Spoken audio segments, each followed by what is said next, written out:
Hi gang, this is Nuneka and today I want to show you one of my favorite techniques.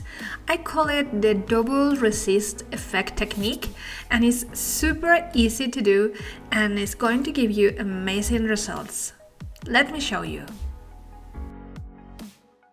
In this case I'm going to use watercolor paper. I'm going to wet it both sides and then I'm going to dry it because I want to stick it to an MDF base, but you can use anything you want. You can do this technique in your art journal, in a canvas, in any kind of project actually. Just keep in mind that you are going to stamp and also to use stencils. For the first resist effect, I'm going to do a classic. I'm using embossing ink with the stamp and I'm going to stamp in my background and then I'm going to sprinkle Lindy's embossing powders in white color, that is the one I like the most. I'm going to melt it, so it's going to resist any color I'm going to apply on top.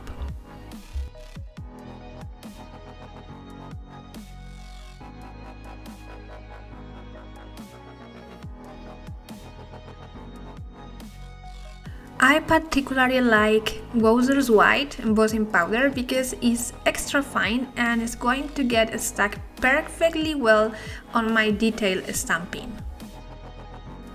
I use a paintbrush to remove part of the embossing powder so my stamped image is not so perfect.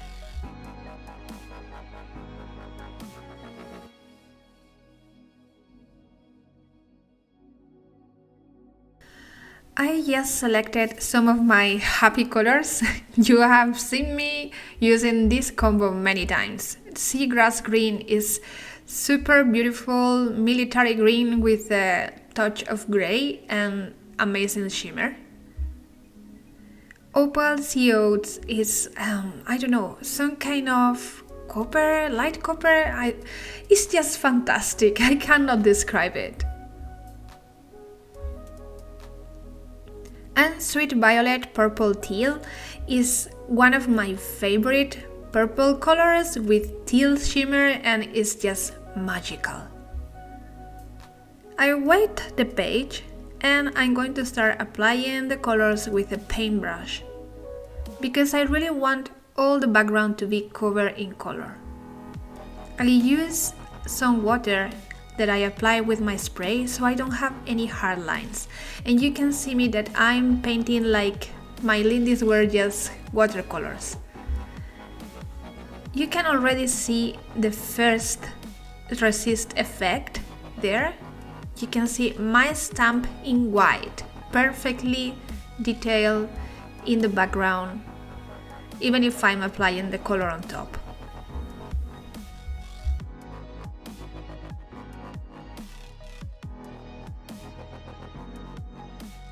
I truly adore this technique and I am enjoying the process of coloring so much. I love to blend the colors in the background and let them mix and flow. Yeah, I'm not rushing.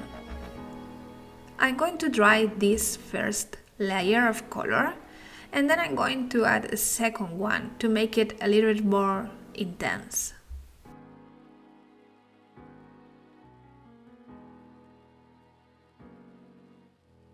Now I'm adding the purple. You can see it's some kind of not so purple, a little bit pink, magenta. I don't know, I cannot describe. It's so amazing.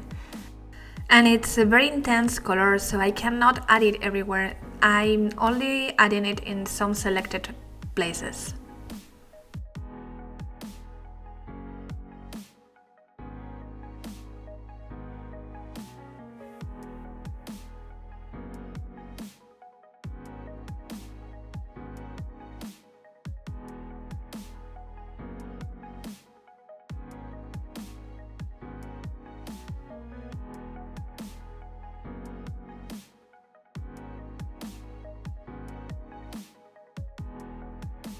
Once I'm happy with the colors, I'm going to dry it completely. I need this background to be completely dry. Distress microglaze is the secret weapon for my second resist technique.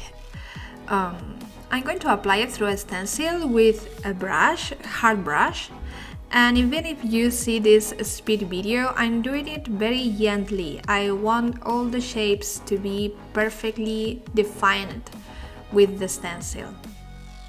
Some kind of wax with the texture of Vaseline, and it's not liquid, so it's not reactivating my Lindys, actually it's sealing them.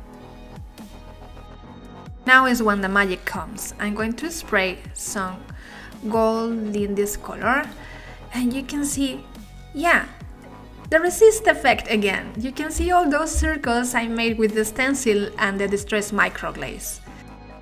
So in those spots, the color is not getting absorbed in the paper. I'm going to dry it, and you will see that the amazing gold shimmer from the spray is only where I didn't apply the distress microglaze, and the shimmer is amazing, absolutely gorgeous.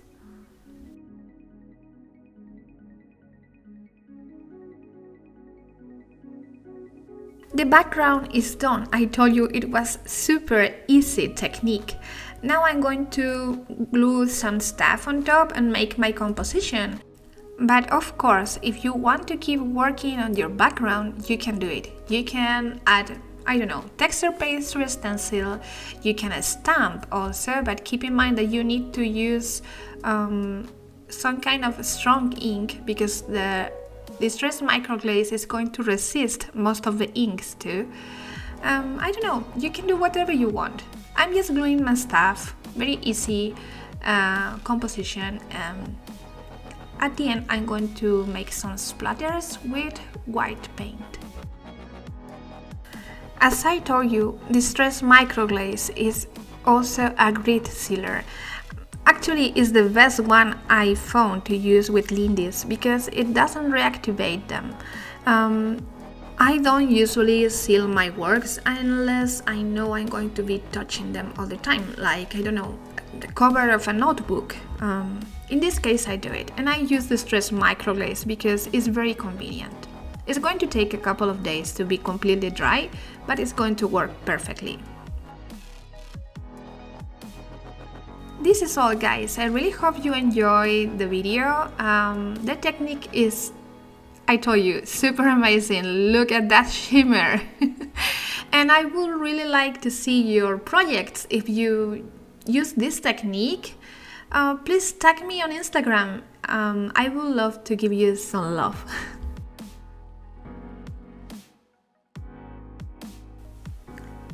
Don't forget to press like button if you like the video, and subscribe if you are not a subscriber. You will find an endless source of inspiration on Lindy's Gun channel. Bye bye!